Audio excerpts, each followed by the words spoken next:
Hello दोस्तों, स्वागत है आपका मेरे यूट्यूब चैनल परीक्षा प्लान में। तो कैसे हैं आप लोग? आई होप अच्छे होंगे। तो जैसा कि आप लोगों को पता है कि जीके के इंपॉर्टेंट क्वेश्चन की मैं प्रैक्टिस करवा रही हूँ। ये प्रैक्टिस का 7वां वीडियो है, 6 वीडियो इसके पहले आ चुके हैं।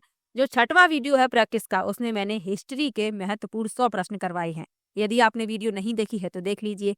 आज मैं 50 से ज्यादा प्रश्न लेकर आई हूँ, लेकिन आज के जो प्रश्न हैं वो संविधान से संबंधित है। तो चलिए आज के वीडियो को शुरू करते हैं। वीडियो देखने के बाद यदि आपको अच्छा लगे, हेल्पफुल लगे तो वीडियो को लाइक और शेयर कीजिएगा, और यदि आप चैनल पर नए हैं तो चैनल को सब्सक्राइब कर लीजिए। तो चलिए शुरू करते हैं। पहला प्रश्न दिया गया है, निम्नलिखित में से कौन संविधान सभा के एक सदस्य थे जो पश्चिम बंगाल के राज्यपाल भी रहे? इंपॉर्टेंट प्रश्न है। EMRS के पेपर में 2023 में ये प्रश्न पूछा गया था। पहला विकल्प है सरोजनी नायडू, दूसरा विकल्प है श्यामा प्रसाद मुखर्जी, तीसरा विकल्प है HC मुखर्जी और चौथा विकल्प है KM मुंशी।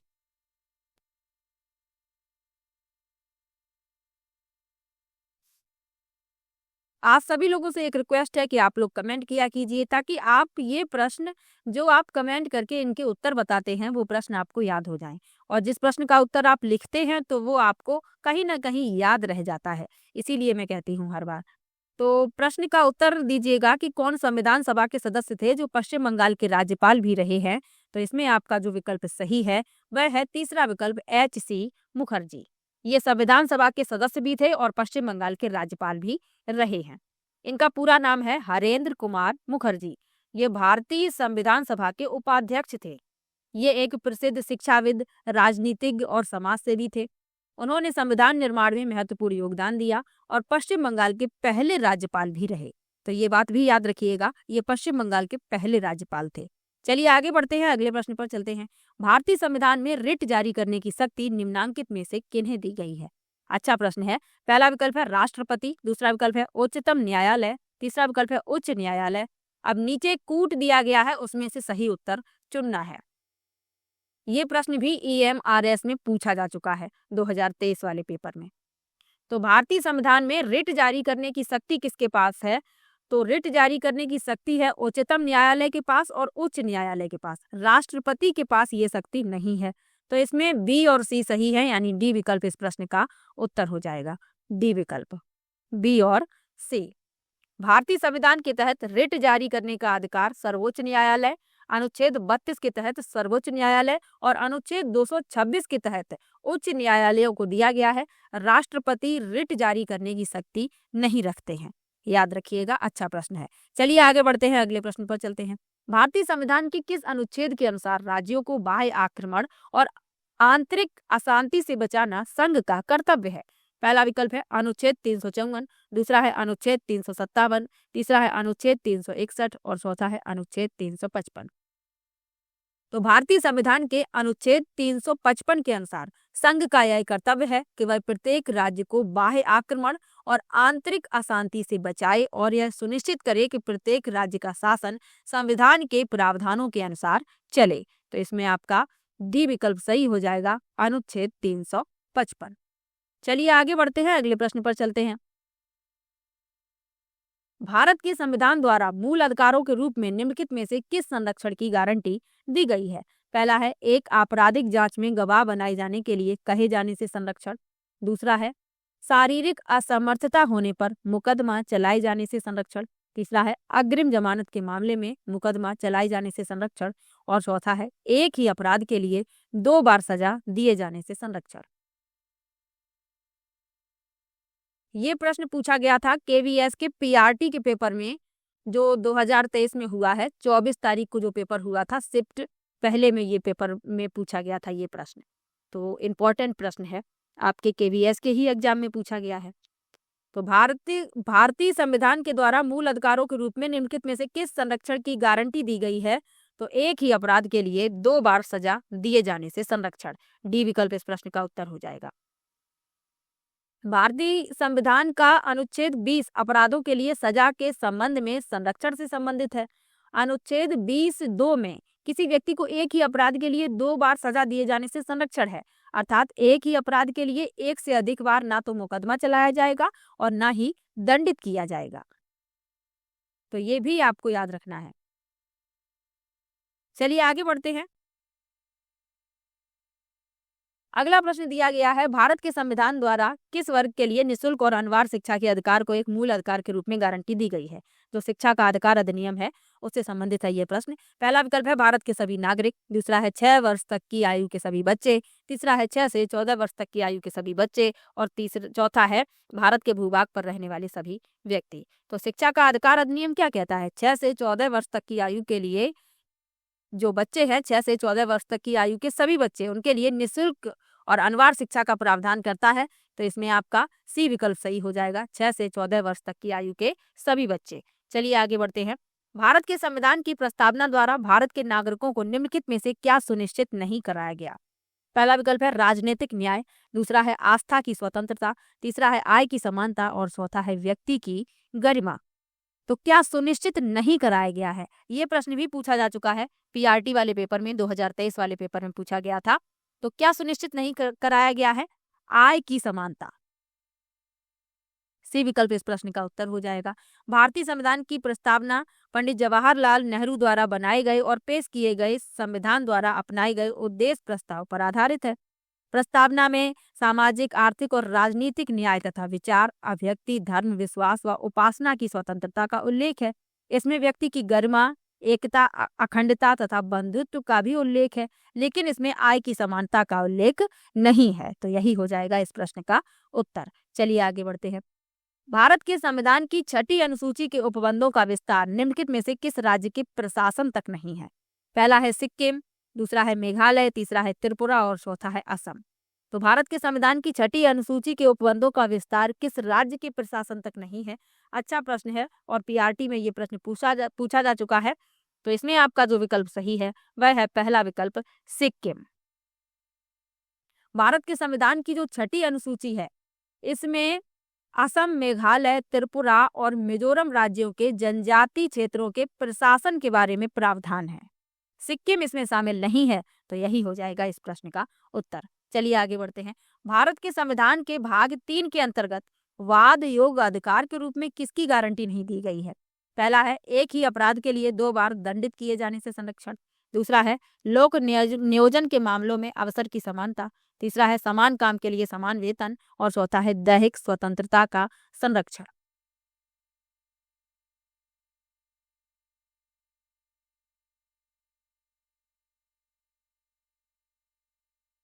तो भारत के संविधान के भाग 3 के अंतर्गत वाद योग्य अधिकार के रूप में किसकी गारंटी नहीं दी गई? समान काम के लिए समान वेतन की।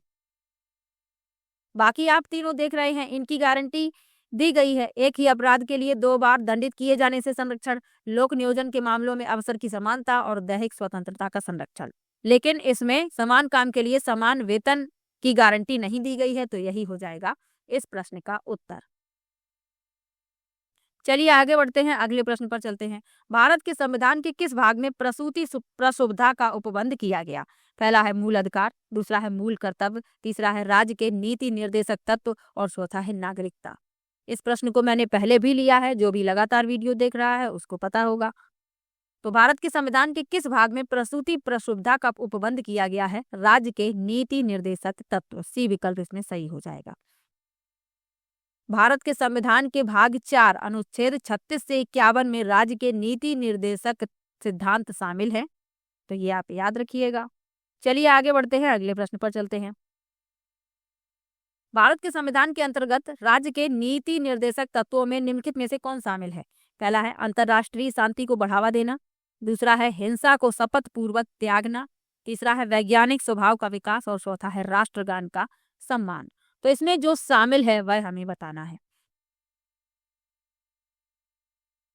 तो भारतीय संविधान के भाग 4 के तहत अनुच्छेद 36 से 51 तक जो नीति निर्देशक तत्व हैं वह इसमें शामिल हैं। अब इसमें पूछा गया है कि इसमें कौन शामिल है, इन विकल्पों के अनुसार बताना है। तो इसमें आपका बी विकल्प सही हो जाएगा, हिंसा को शपथ पूर्वक त्यागना। बी विकल्प इसमें सही हो जाएगा। अनुच्छेद 51A के तहत भारत के प्रत्येक नागरिक का यह कर्तव्य होगा कि वह हिंसा को शपथ पूर्वक त्याग दे। बी विकल्प इस प्रश्न का उत्तर हो जाएगा। अब यदि आपसे पूछ लिया जाए कि जो नीति निर्देशक तत्व है ये किस देश के संविधान से लिए गए हैं, तो आयरलैंड से लिए गए हैं, ये भी याद रखिएगा। चलिए आगे बढ़ते हैं, अगले प्रश्न पर चलते हैं। अगला प्रश्न दिया गया है, भारतीय संविधान के हस्ताक्षरकर्ताओं की कुल संख्या कितनी थी? पहला है 264, दूसरा है 272, तीसरा है 256 और चौथा है 284। तो भारतीय संविधान के हस्ताक्षरकर्ताओं की कुल संख्या कितनी थी? 284। डी विकल्प इसमें सही हो जाएगा। एक प्रश्न पूछ लिया जाता है कि संविधान को कब अंगीकृत किया गया? तो संविधान को 26 नवंबर 1949 को अंगीकृत किया गया और 26 जनवरी 1950 को लागू किया गया। दोनों बातों में अंतर याद रखिएगा और दोनों ही प्रश्न अलग अलग तरीके से पूछे जाते हैं, तो आप लोगों को याद रखना है। चलिए आगे बढ़ते हैं। संविधान सभा का पहला सत्र आयोजित किया गया था, कब आयोजित किया गया था, ये पूछा जा रहा है। पहला विकल्प है 9 दिसंबर 1945, दूसरा है 9 दिसंबर 1946, तीसरा है 26 नवंबर 1946 और चौथा है 26 जनवरी 1946। तो संविधान सभा का पहला सत्र आयोजित किया गया 9 दिसंबर 1946। बी विकल्प इसमें सही हो जाएगा। 9 दिसंबर 1946 को आयोजित किया गया संविधान सभा का पहला सत्र दिल्ली के कॉन्स्टिट्यूशन हॉल में, तो ये भी याद रखिएगा। और संविधान सभा के जो अस्थायी अध्यक्ष चुने गए थे, सच्चिदानंद सिन्हा चुने गए थे, तो ये भी याद रखिएगा। चलिए आगे बढ़ते हैं, अगले प्रश्न पर चलते हैं।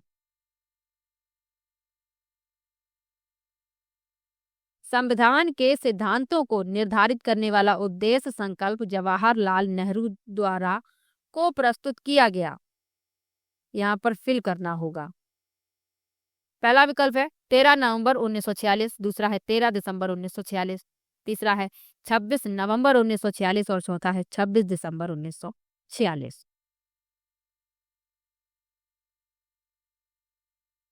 तो संविधान के सिद्धांतों को निर्धारित करने वाला उद्देश्य संकल्प जवाहरलाल नेहरू द्वारा 13 दिसंबर 1946 को प्रस्तुत किया गया। इंपॉर्टेंट प्रश्न है ये प्रश्न पूछा गया है DSSB PRT में 2022 में। तो इसमें आपका बी विकल्प सही हो जाएगा, 13 दिसंबर 1946। संविधान सभा की कार्यवाही 13 दिसंबर 1946 को जवाहरलाल नेहरू द्वारा पेश किए गए उद्देश्य प्रस्ताव के साथ प्रारंभ की गई। 22 जनवरी 1947 ईस्वी को उद्देश्य प्रस्ताव की स्वीकृति के बाद संविधान सभा ने संविधान निर्माण हेतु समितियां नियुक्त की, तो ये आप याद रखिएगा। 13 दिसंबर 1946 बी विकल्प इसमें सही है। चलिए आगे बढ़ते हैं। निम्नलिखित में से किसने भारतीय संविधान सभा की पहली बैठक की अध्यक्षता की थी? पहला विकल्प है जवाहरलाल नेहरू, दूसरा विकल्प है डॉक्टर राजेंद्र प्रसाद, तीसरा विकल्प है सच्चिदानंद सिन्हा और चौथा विकल्प है डॉक्टर BR अम्बेडकर। तो अभी मैंने आपको बताया था कि संविधान सभा के जो अस्थायी सदस्य चुने गए थे, सच्चिदानंद सिन्हा चुने गए थे और इन्होंने ही संविधान सभा की पहली बैठक की अध्यक्षता की थी। सी विकल्प इसमें सही हो जाएगा, सच्चिदानंद सिन्हा। चलिए आगे बढ़ते हैं।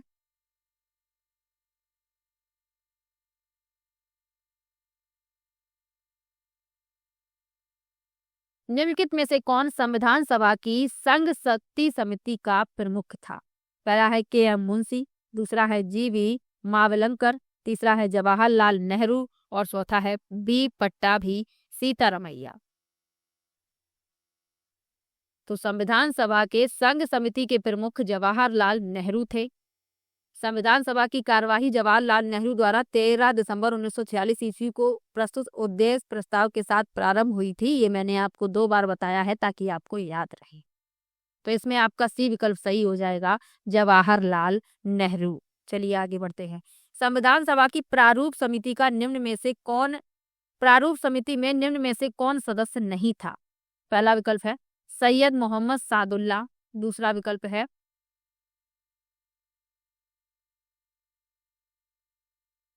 BD जत्ती, तीसरा विकल्प है अल्लादी कृष्ण स्वामी अय्यर और चौथा विकल्प है KM मुंशी।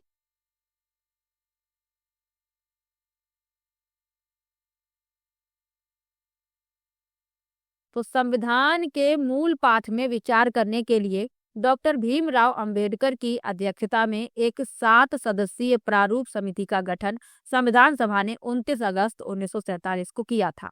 इसमें कौन कौन सदस्य थे? इसमें डॉक्टर BR अम्बेडकर ये अध्यक्ष थे, N गोपाल स्वामी आयंगर के.एम. मुंशी, अल्लादी कृष्ण स्वामी अय्यर, सैयद मोहम्मद सादुल्ला, एन माधव राव और वी.टी. कृष्णामाचारी। डी.पी. खेतान की जब मृत्यु हो गई तो उनके स्थान पर बी.टी. कृष्णामाचारी को नियुक्त किया गया, ये याद रखिएगा। और एन माधव राव को बी.एल. मित्रा के स्थान पर नियुक्त किया गया। अब इसमें पूछा गया है कि कौन सदस्य नहीं था, तो बी.डी. जत्ती सदस्य नहीं थे। बी विकल्प इस प्रश्न का उत्तर हो जाएगा। चलिए आगे बढ़ते हैं। एक प्रश्न और पूछ लिया जाता है कि संविधान के जनक के रूप में किसे जाना जाता है, तो डॉक्टर भीमराव अंबेडकर को जाना जाता है। Doctor B R. अंबेडकर शॉर्ट में लिखा जाता है। तो आपको याद रखना है, ये प्रश्न भी कई बार पूछा गया है और अभी मैंने लिया भी है, अभी मिलेगा आपको इस तरीके का प्रश्न। अगला प्रश्न है, भारत के संविधान की प्रस्तावना का संशोधन कितनी बार किया गया है? पहला विकल्प है 1 बार, दूसरा है 2 बार, तीसरा है 3 बार और चौथा है कभी नहीं। तो भारतीय संविधान की प्रस्तावना में 1 बार संशोधन किया गया है, 42वें संविधान संशोधन द्वारा। तो इसमें आपका पहला विकल्प सही हो जाएगा। और इस संशोधन के द्वारा प्रस्तावना में समाजवादी, पंथनिरपेक्ष और अखंडता 3 नए शब्दों को जोड़ा गया था। चलिए आगे बढ़ते हैं। भारतीय संविधान की प्रस्तावना के बारे में निम्नलिखित में से कौन सा कथन सत्य नहीं है, यानी कि जो गलत है वह हमें बताना है। पहला विकल्प है, संविधान 42वां संशोधन अधिनियम 1976 के द्वारा प्रस्तावना में निम्नलिखित को जोड़ा गया: समाजवादी, धर्मनिरपेक्ष और अखंडता। दूसरा है, संविधान की प्रस्तावना संविधान के उद्देश्यों को निर्धारित करती है जो संविधान के आधारभूत ढांचे का निर्माण करते हैं। तीसरा है, संविधान के अनुच्छेद 368 के प्रावधानों के अंतर्गत प्रस्तावना में संशोधन किया जा सकता है। और चौथा है, प्रस्तावना घोषित करती है कि संविधान के अंगीकरण की तिथि 26 जनवरी 1950 है। अब इसमें जो कथन सत्य नहीं है वह हमें बताना है, जो गलत है वह बताना है।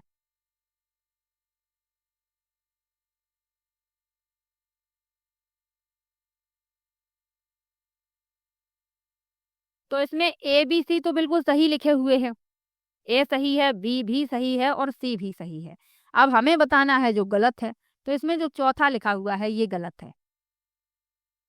डी विकल्प यही हो जाएगा इस प्रश्न का उत्तर। क्यों गलत है? क्योंकि भारतीय संविधान की प्रस्तावना पंडित नेहरू द्वारा बनाए गए एवं और पेश किए गए एवं संविधान सभा द्वारा अपनाए गए उद्देश्य प्रस्ताव पर आधारित है।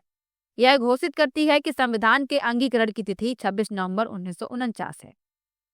तो अंगीकरण की तिथि इसमें लिखा है 26 जनवरी 1950, तो यही गलत है और यही हो जाएगा इस प्रश्न का उत्तर। चलिए आगे बढ़ते हैं। अगला प्रश्न दिया गया है, संविधान की ड्राफ्टिंग समिति के आगे प्रस्तावना किसने प्रस्तावित की थी? पहला विकल्प है पंडित जवाहरलाल नेहरू, दूसरा विकल्प है बी.एन. राव, तीसरा विकल्प है बी.आर. अंबेडकर और चौथा विकल्प है महात्मा गांधी। तो संविधान की ड्राफ्टिंग समिति के आगे प्रस्तावना किसने प्रस्तावित की थी? पंडित जवाहरलाल नेहरू ने। पहला विकल्प इसमें सही हो जाएगा। चलिए आगे बढ़ते हैं, अगले प्रश्न पर चलते हैं। संविधान सभा के संवैधानिक सलाहकार के रूप में किसने कार्य किया? पहला विकल्प है डॉक्टर बी.आर. अंबेडकर, दूसरा है बी.एन. राव, तीसरा विकल्प है राजेंद्र प्रसाद और चौथा है सच्चिदानंद सिन्हा। तो संवैधानिक सलाहकार के रूप में किसने कार्य किया? बी.एन. राव ने। बी विकल्प इसमें सही हो जाएगा, बी.एन. राव। बी.आर. अंबेडकर ये प्रारूप समिति के अध्यक्ष थे और इन्हें संविधान का जनक कहा जाता है। राजेंद्र प्रसाद ये संविधान सभा के स्थायी अध्यक्ष थे।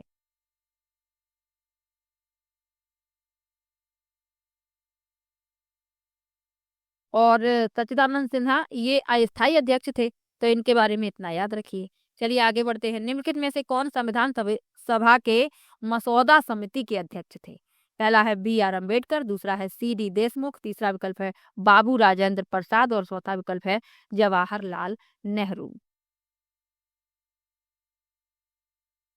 तो मसौदा समिति और इसे ही कहा जाता है प्रारूप समिति। तो अभी आपको बताया था डॉक्टर भीमराव अंबेडकर प्रारूप समिति के अध्यक्ष थे, इसे ही मसौदा समिति कहा जाता है। पहला विकल्प इसमें सही हो जाएगा। सी.डी. देशमुख ये रिजर्व बैंक ऑफ इंडिया के प्रथम भारतीय गवर्नर थे और बाबू राजेंद्र प्रसाद स्वतंत्र भारत के प्रथम राष्ट्रपति और संविधान सभा के स्थायी अध्यक्ष। इनका ही नाम डॉक्टर राजेंद्र प्रसाद है और बाबू राजेंद्र प्रसाद भी लिखा जाता है। और जवाहरलाल नेहरू ये स्वतंत्र भारत के प्रथम प्रधानमंत्री थे। चलिए आगे बढ़ते हैं। भारतीय संविधान लागू हुआ। पहला विकल्प है 15 अगस्त 1947 को, दूसरा है 15 अगस्त 1950 को, तीसरा है 26 जनवरी 1947 को और चौथा है 26 जनवरी 1950 को। तो इतना सरल और कोई प्रश्न नहीं हो सकता। सभी को पता है कि भारतीय संविधान 26 जनवरी 1950 को लागू किया गया, जिसे गणतंत्र दिवस के रूप में मनाया जाता है। 15 अगस्त 1947 को भारत आजाद हुआ, जिसे स्वतंत्रता दिवस के रूप में मनाते हैं। तो दोनों ही बातें याद रखिएगा। चलिए आगे बढ़ते हैं, अगले प्रश्न पर चलते हैं। भारतीय संविधान के पिता के रूप में निम्नलिखित में से किसे जाना जाता है? पहला है मोहनदास करमचंद गांधी, दूसरा विकल्प है भीमराव अंबेडकर, तीसरा विकल्प है पंडित जवाहरलाल नेहरू और चौथा है सरदार वल्लभ भाई पटेल। तो भारतीय संविधान के पिता के रूप में किसे जाना जाता है? भीमराव अंबेडकर को। बी विकल्प इसमें सही हो जाएगा। मोहनदास करमचंद गांधी, इन्हें राष्ट्रपिता के रूप में जाना जाता है। पंडित जवाहरलाल नेहरू, इन्हें चाचा कहकर बुलाया जाता था और इनके जन्म दिवस को बाल दिवस के रूप में मनाया जाता है और ये स्वतंत्र भारत के प्रथम प्रधानमंत्री थे।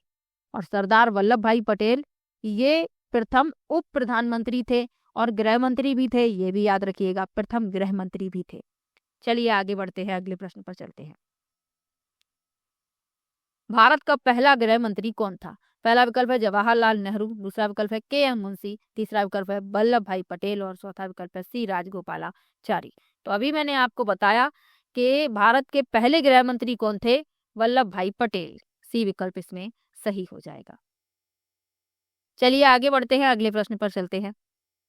भारत के संविधान का प्रारूप तैयार करते समय किस देश के संविधान का प्रभाव नहीं पड़ा? पहला है फ्रांस, दूसरा है संयुक्त राज्य अमेरिका, तीसरा है इजराइल और चौथा है यूनाइटेड किंगडम। तो भारत के संविधान का प्रारूप तैयार करते समय किसका प्रभाव नहीं पड़ा है? इजराइल का। सी विकल्प इसमें सही हो जाएगा। जो फ्रांस है, तो फ्रांस के संविधान से गणतंत्रात्मक और प्रस्तावना में स्वतंत्रता, समता और बंधुता के आदर्श का सिद्धांत लिया गया है। संयुक्त राज्य अमेरिका से मौलिक अधिकार, राष्ट्रपति एवं महाभियोग, वित्तीय आपात और न्यायपालिका की स्वतंत्रता, और यूनाइटेड किंगडम से संसद की शासन प्रणाली, नागरिकता और विधि निर्माण प्रक्रिया और मंत्रिमंडल प्रणाली ली गई है। तो ये भी याद रखिए, इजराइल के संविधान का प्रभाव नहीं पड़ा है। तो यही हो जाएगा इस प्रश्न का उत्तर। चलिए आगे बढ़ते हैं। भारतीय संविधान में प्रावधान स्रोत का कौन सा युग्म सही है? संविधान में संशोधन दक्षिण अफ्रीका का संविधान और राष्ट्रपति के आपातकालीन शक्ति जर्मनी का संविधान। अब इसमें बताना है कौन सा सही है।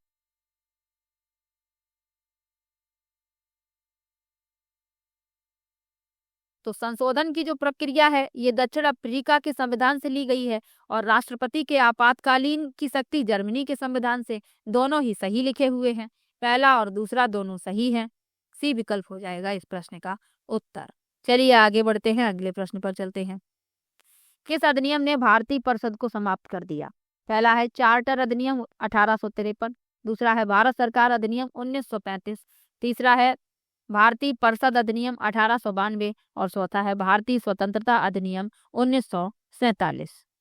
तो किस अधिनियम ने भारतीय परिषद को समाप्त कर दिया? तो भारत सरकार अधिनियम 1935। बी विकल्प इसमें सही हो जाएगा।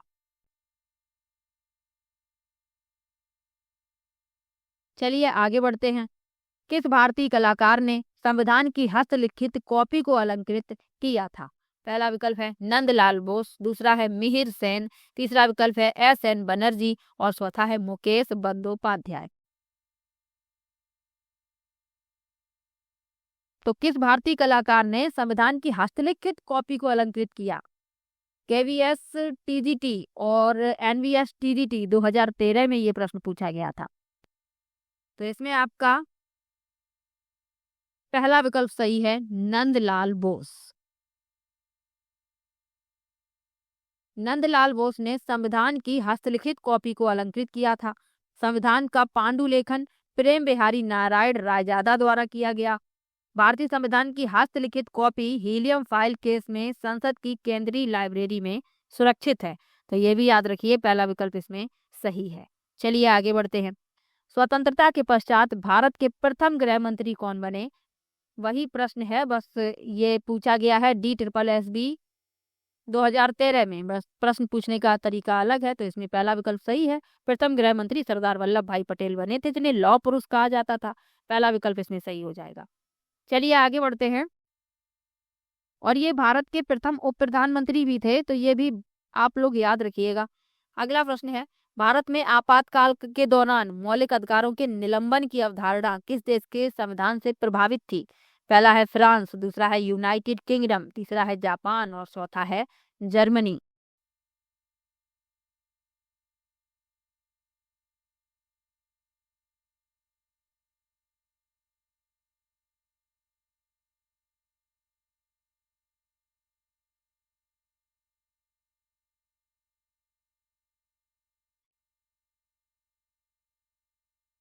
तो भारत में आपातकाल के दौरान मौलिक अधिकारों के निलंबन की अवधारणा किस देश के संविधान से प्रभावित है?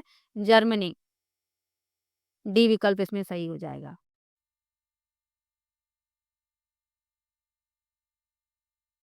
चलिए आगे बढ़ते हैं, अगले प्रश्न पर चलते हैं। भारतीय संविधान है, कैसा है भारतीय संविधान? कठोर, पहला पहला विकल्प है कठोर, दूसरा है स्थिति के अनुरूप परिवर्तनशील, तीसरा है आंशिक रूप से कठोर आंशिक रूप से परिवर्तनशील और चौथा है ना तो कठोर और ना ही परिवर्तनशील। तो भारत का जो संविधान है आंशिक रूप से कठोर है और आंशिक रूप से परिवर्तनशील भी है। सी विकल्प इसमें सही हो जाएगा। चलिए आगे बढ़ते हैं।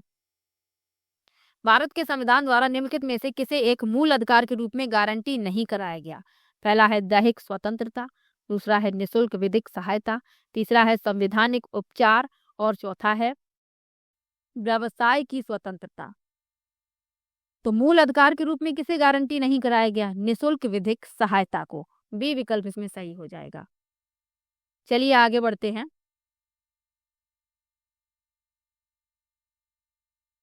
मूल अधिकार जो है भारत के संविधान के भाग 3 अनुच्छेद 12 से 35 तक वर्णित हैं। तो ये आप याद रखिएगा। चलिए आगे बढ़ते हैं, अगले प्रश्न पर चलते हैं। निम्नलिखित में से कौन भारतीय संविधान में स्वतंत्रता के अधिकार का एक प्रकार नहीं है? पहला है सशस्त्र सभा की स्वतंत्रता, दूसरा है भाषण की स्वतंत्रता, तीसरा है अभिव्यक्ति की स्वतंत्रता और चौथा है संघ की स्वतंत्रता। तो कौन भारतीय संविधान में स्वतंत्रता के अधिकार का एक प्रकार नहीं है? तो सशस्त्र सभा की स्वतंत्रता। पहला विकल्प इसमें इस प्रश्न का उत्तर हो जाएगा। भारतीय संविधान के अनुच्छेद 19 में नागरिकों के लिए 6 स्वतंत्रताओं का वर्णन है। कौन कौन सी हैं? विचार और अभिव्यक्ति की स्वतंत्रता, अस्त्र शस्त्र रहित और शांतिपूर्ण सम्मेलन की स्वतंत्रता, समुदाय और संघ निर्माण की स्वतंत्रता, भ्रमण की स्वतंत्रता, निवास की स्वतंत्रता और व्यवसाय की स्वतंत्रता। तो पहला विकल्प इसमें सही हो जाएगा, क्योंकि एक प्रकार नहीं है पूछा गया था। चलिए आगे बढ़ते हैं। भारत के संविधान में फिल करना है मूल अधिकार और मूल कर्तव्य हैं। कितने मूल अधिकार हैं, कितने मूल कर्तव्य हैं, ये पूछा गया है।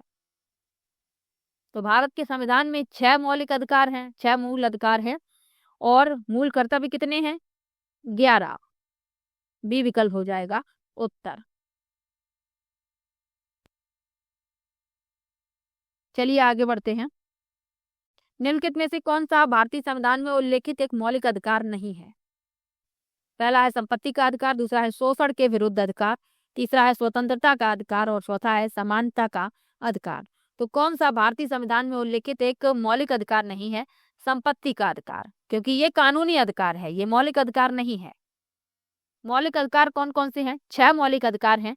समानता का अधिकार, स्वतंत्रता का अधिकार, शोषण के विरुद्ध अधिकार, संस्कृति एवं शिक्षा संबंधी अधिकार, धर्म की स्वतंत्रता का अधिकार, संवैधानिक उपचारों का अधिकार। ये 6 मौलिक अधिकार हैं। संपत्ति का अधिकार कानूनी अधिकार है। चलिए आगे बढ़ते हैं। भारतीय संविधान में कौन सा प्रावधान नागरिकों को अदालत में जाने की अनुमति देता है यदि वे मानते हैं कि उनके किसी भी मौलिक अधिकार का राज्य द्वारा उल्लंघन किया गया? पहला है शोषण के खिलाफ अधिकार, दूसरा है संवैधानिक उपचार का अधिकार, तीसरा है स्वतंत्रता का अधिकार और चौथा है सांस्कृतिक और शैक्षिक अधिकार।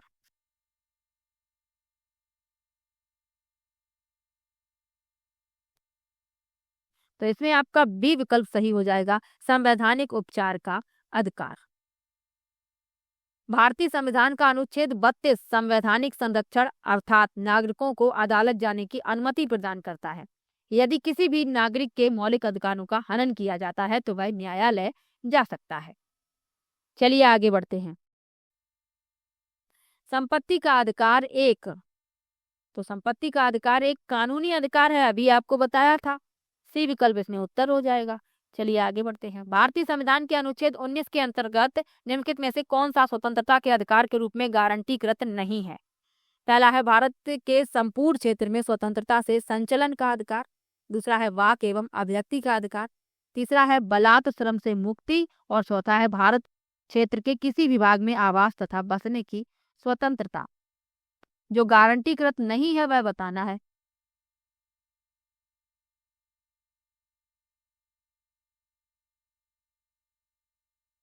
तो अभी आपको 6 जो अधिकार दिए गए हैं वो मैंने आपको बताए थे, तो उसमें बलात् श्रम से मुक्ति ये उसमें शामिल नहीं था, तो यही हो जाएगा इस प्रश्न का उत्तर। भारतीय संविधान का जो अनुच्छेद 23 है मानव के दुर्व्यापार और बलात् श्रम का प्रतिषेध करता है। अनुच्छेद 19 में ये शामिल नहीं है, तो याद रखिएगा इसमें गारंटीकृत नहीं है पूछा गया था, तो सी विकल्प हो जाएगा इस प्रश्न का उत्तर। चलिए आगे बढ़ते हैं। भारत में सूचना का अधिकार एक है। सूचना का अधिकार एक भाग है। पहला है मौलिक अधिकार, दूसरा है कानूनी अधिकार का, तीसरा है ना मौलिक ना कानूनी अधिकार और चौथा है उपर्युक्त में से कोई नहीं। तो भारत में सूचना का अधिकार एक मौलिक अधिकार है। पहला विकल्प हो जाएगा इस प्रश्न का उत्तर। चलिए आगे बढ़ते हैं, अगले प्रश्न पर चलते हैं। ये मौलिक अधिकार का एक भाग है, याद रखिएगा। अगला प्रश्न है 40वां प्रश्न है, सर्वोच्च न्यायालय या उच्च न्यायालय द्वारा लोक प्राधिकरण को कोई विशिष्ट कार्रवाई करने का निर्देश देने के लिए कौन सी संवैधानिक रिट जारी की जाती है? पहला है बंदी प्रत्यक्षीकरण, दूसरा है परमादेश, तीसरा है उत्प्रेषण और चौथा है अधिकार प्रक्षा। तो भारतीय संविधान के अनुच्छेद 32 में प्रावधानित संवैधानिक उपचारों के अधिकार के तहत उच्चतम न्यायालय 5 प्रकार की रिट जारी करता है। कौन कौन सी करता है? बंदी प्रत्यक्षीकरण, परमादेश, प्रतिषेध लेख, अधिकार प्रक्षा और उत्प्रेषण रिट। अब इसमें क्या पूछा गया है? इसमें पूछा गया है कि सर्वोच्च न्यायालय या उच्च न्यायालय द्वारा लोक प्राधिकरण को कोई विशिष्ट कार्रवाई करने का निर्देश देने के लिए कौन सी संवैधानिक रिट जारी की जाती है? तो परमादेश जारी की जाती है। बी विकल्प इसमें सही हो जाएगा। परमादेश क्या है? जब कोई पदाधिकारी अपने सार्वजनिक पद का निर्वाह नहीं करता तो पदाधिकारी को उसके कर्तव्य का पालन करने के लिए परमादेश जारी किया जाता है। तो बी विकल्प इसमें सही हो जाएगा। चलिए आगे बढ़ते हैं, अगले प्रश्न पर चलते हैं।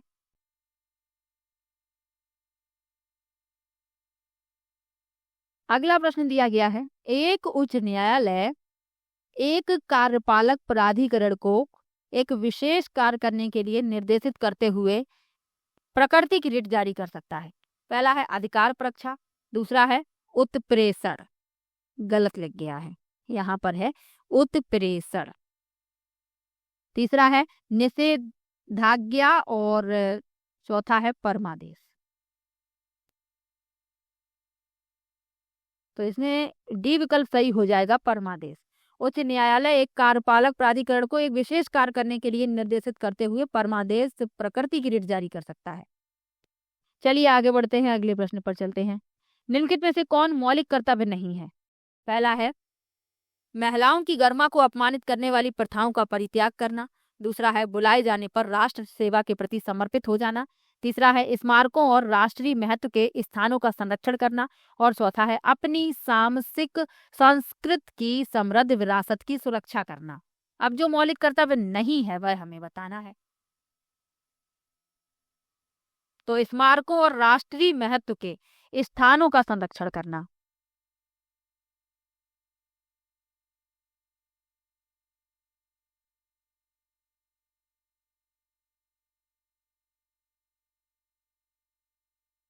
चलिए आगे बढ़ते हैं। 42वें संशोधन द्वारा नागरिकों के मूल कर्तव्यों को किस वर्ष में भारतीय संविधान में जोड़ा गया? पहला है 1977, दूसरा है 1980, तीसरा है 1978 और चौथा है 1976। तो 42वें संशोधन द्वारा नागरिकों के मूल कर्तव्यों को जोड़ा गया 1976 में। डी विकल्प इसमें सही हो जाएगा। अगला प्रश्न है, भारतीय संविधान में मौलिक कर्तव्यों को सम्मिलित करने की सिफारिश किस समिति ने की? पहला है स्वर्ण सिंह कमेटी, दूसरा है अशोक मेहता कमेटी, तीसरा है बलराम जाखड़ कमेटी और चौथा है मंडल कमेटी।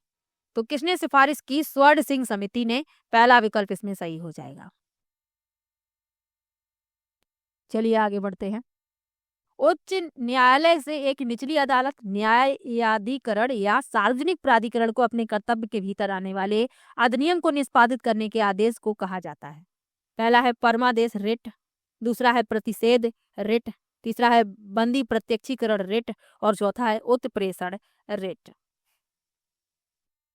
तो उच्च न्यायालय से निचली अदालत न्यायाधिकरण या सार्वजनिक प्राधिकरण को अपने कर्तव्य के भीतर आने वाले अधिनियम को निष्पादित करने वाले आदेश को परमादेश रिट कहा जाता है। पहला विकल्प इसमें सही हो जाएगा। 5 प्रकार की रिट होती हैं: बंदी प्रत्यक्षीकरण, परमादेश, प्रतिषेध, उत्प्रेषण और अधिकार प्रक्षा। इन पांचों के नाम याद रखिएगा। चलिए आगे बढ़ते हैं। निम्नलिखित में से कौन सा मूल अधिकार संविधान द्वारा केवल भारत के नागरिकों को गारंटी कराया गया है? पहला है विधि के समक्ष समानता, दूसरा है अभिव्यक्ति की स्वतंत्रता, तीसरा है जीवन और दैहिक स्वतंत्रता और चौथा है अपने विरुद्ध गवाह बनने हेतु बाध्य किए जाने से संरक्षण। तो केवल भारत के नागरिकों को गारंटी कराया गया है वह है अभिव्यक्ति की स्वतंत्रता। बी विकल्प इसमें सही हो जाएगा। चलिए आगे बढ़ते हैं। निम्नलिखित कथनों पर विचार कीजिए। भारतीय संविधान के अनुच्छेद 12 में राज्य में सम्मिलित है भारत के भूभाग या भारत के सरकार के नियंत्रणाधीन स्थानीय प्राधिकरण या अन्य प्राधिकरण। दूसरा है सरकार और भारत की संसद। तीसरा है प्रत्येक राज्य की सरकार और विधान मंडल। नीचे दिए गए संकेतों से उत्तर का चुनाव कीजिए। तो भारतीय संविधान के अनुच्छेद 12 में राज्य में क्या क्या सम्मिलित है ये पूछा गया है, तो ये तीनों ही सम्मिलित हैं। भारतीय संविधान के अनुच्छेद 12 में दी गई परिभाषा के अनुसार शब्द राज्य का अर्थ संघ एवं राज्य सरकारें, संसद एवं राज्य विधायिकाएं, सभी स्थानीय या अन्य प्राधिकरण को भारत के क्षेत्र में या भारत के नियंत्रण में दर्शाता है।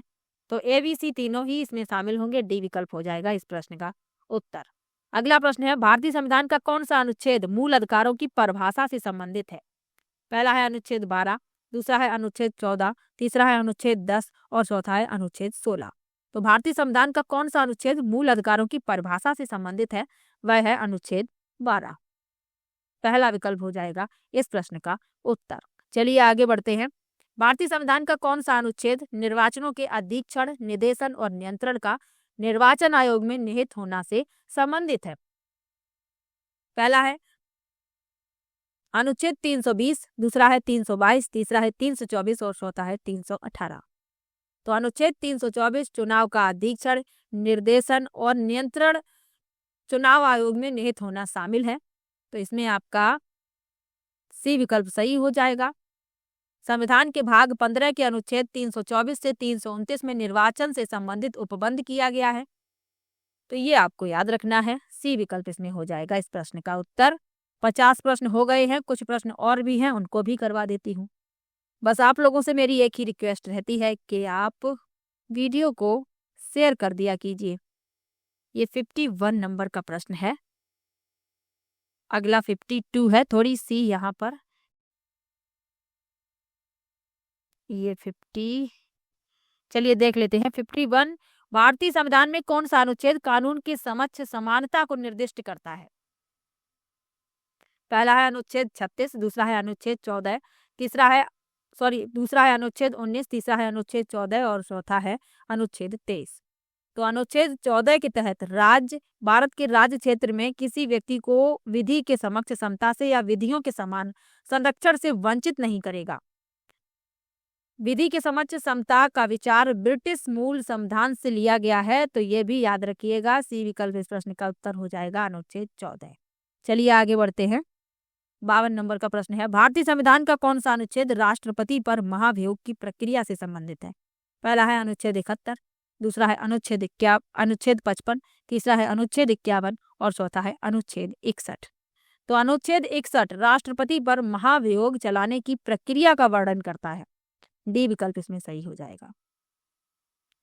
तो आज मैंने लिए हैं 52 क्वेश्चन। आपको किसी भी प्रश्न में डाउट हो आप कमेंट बॉक्स में जरूर लिखिएगा, और वीडियो कैसा लगा ये भी कमेंट में जरूर बताइएगा। कंप्यूटर के इंपॉर्टेंट क्वेश्चन की प्रैक्टिस भी मैंने करवाई है, और एक वीडियो में मैंने 100 प्रश्न भी करवाए हैं जिसमें प्रीवियस ईयर के सभी प्रश्नों को शामिल कर लिया है। तो आप लोग वो वीडियो भी जरूर देख लीजिए। ये वीडियो आपके लिए ही लाभकारी होंगी। अभी समय है, अभी आप पढ़ लेंगे तो ये एग्जाम में आपको जरूर काम आएगा। तो वीडियो कैसा लगा कमेंट में जरूर बताइएगा। वीडियो को लाइक और शेयर कीजिएगा। बस एक ही रिक्वेस्ट मेरी रहती है, बाकी आप लोगों से मैं कुछ भी नहीं मांगती हूँ। बस वीडियो को शेयर कर दिया कीजिए, लाइक कर दिया कीजिए और बताया कीजिए कि वीडियो कैसा लगा। चलिए मिलते हैं नेक्स्ट वीडियो में। पिछला वीडियो जिसमें मैंने 100 प्रश्न करवाए हैं हिस्ट्री से संबंधित, यदि आपने नहीं देखा है तो एक बार जरूर देख लीजिएगा टाइम निकाल कर। प्रीवियस ईयर के क्वेश्चन भी शामिल किए हैं, और आप लोगों को प्रीवियस ईयर के क्वेश्चन तो पढ़ना ही है ताकि आपको पता चल जाए कि किस तरीके के प्रश्न पूछे जाने की संभावना है। चलिए मिलते हैं नेक्स्ट वीडियो में, तब तक के लिए बाय बाय।